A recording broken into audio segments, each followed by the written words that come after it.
ছাত্ৰ-ছাত্ৰী সকল আজি ক্লাস 7 ৰ গণিতৰ অনুশীলনী 1.3 3 নং প্ৰশ্নটো কৰিব ওলাইছো প্ৰশ্নটো হৈছে যদি a হৰণ -7 ব্ৰেকেটৰ ভিতৰত আছে a = 8 তেন্তে অখণ্ড সংখ্যা a ৰ মান নিৰ্ণয় কৰা আৰু 2 নম্বৰ প্ৰশ্নটো আছে যদি 125 ডিভাইডেড বাই হৰণ চিন b a = -5 তেন্তে অখণ্ড সংখ্যা b ৰ মান নিৰ্ণয় কৰা প্ৰশ্নটো মই লিখি লৈছো অংকটো মন দি চাই যাবা আৰু বুজি নিশ্চয় পাবা আৰু চাই যোৱাচোন এতিয়া কি কৰো ইয়াত লিখা আছে a হৰণ চিন আছে -7 a = 8 আছে আমি কি কৰিম দুই পক্ষ আমি এনেকে ফাৰ্ষ্টতে লিখি লম a হৰণৰ চিন যেহেতু আছে -7 লিখিম আৰু ইফালে 8 এ লিখিম এতিয়া ইয়াত যেহেতু হৰণ আছে -7 আমি কি কৰিম দুই পক্ষক বা দুইফালে -7 ৰে পূৰণ কৰি পাও এনেদৰে লিখিব লাগিব এতিয়া দুইফালে আমি আমাৰ ইয়াত কি আছিল a বা -7 আছিল দুইফালে পূৰণ কৰিম তাৰ মানে ইয়াৰ লগত -7 পূৰণ কৰিম আৰু 8 আছে ইয়াৰ লগতো কি কৰিম -7 তাৰ মানে সোঁফালেও সমান চিনৰ বাওঁফালেও আৰু সোঁফালে দুইফালে আমি কিহেৰে পূৰণ কৰিব লাগিব -7 ৰে পূৰণ কৰিব লাগিব এতিয়া পূৰণ কৰাৰ পিছত ইয়াতে -7 আৰু -7 কাটি যাব থাকিব অকল a আৰু ইয়াতে কি হ'ব ইয়াৰ আগত প্লাস চিন আছে বুলি আমি জানো প্লাস আৰু মাইনাস পূৰণ কৰিলে মাইনাস হ'ব আৰু 8 আৰু 7 পূৰণ হ'ব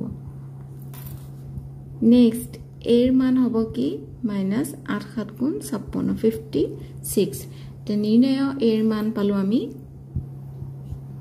-56 এটো হল আমাৰ উত্তৰ 2 নম্বৰ প্ৰশ্নটো আছে 125 ডিভাইডেড বাই হৰণৰ চিন b =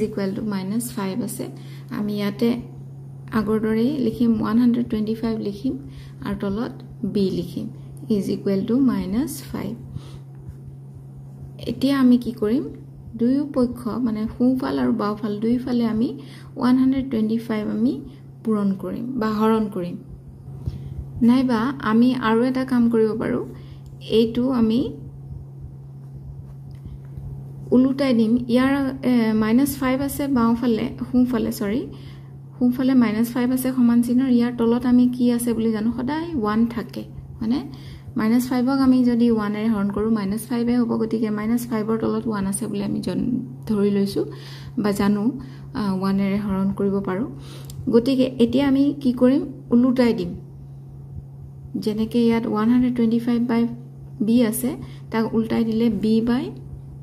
125 হ'ব = ইয়াত তলত 1 আছে ওপৰত 5 আছে গতিকে মাইনাস চিন থাকিবই 1/5 হ'ব এনেদৰে আমি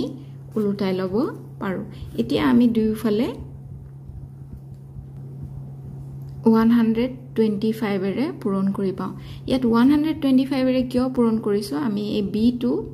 যেটো আমি b ৰ হে মান নিৰ্ণয় কৰিব লাগে গতে b টোৰ তলত যেটো 125 আছে এটো নাইকিয়া কৰিবৰ কাৰণে আমি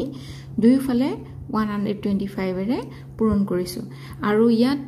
তোমালকে ভাবিব পাৰা এটো কিয় উল্টাই দিলে এটো আমি কি কৰিছো b টো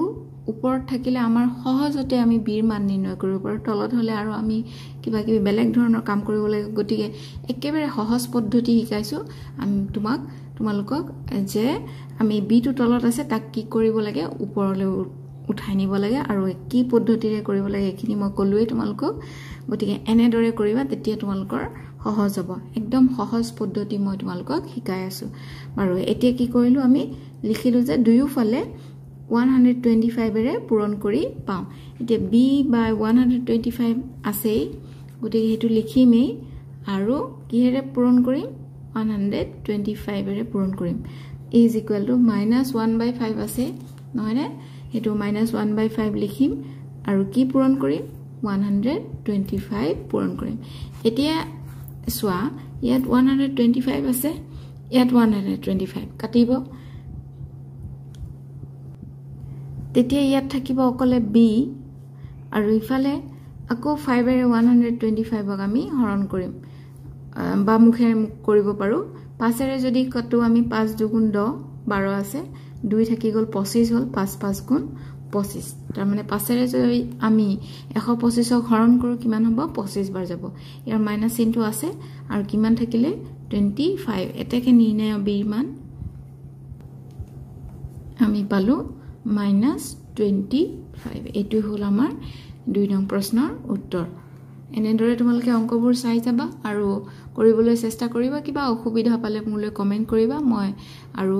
তাক ভালদৰে সলভ কৰিবলৈ চেষ্টা কৰিম তো আজিলৈ এৰিছো ধন্যবাদ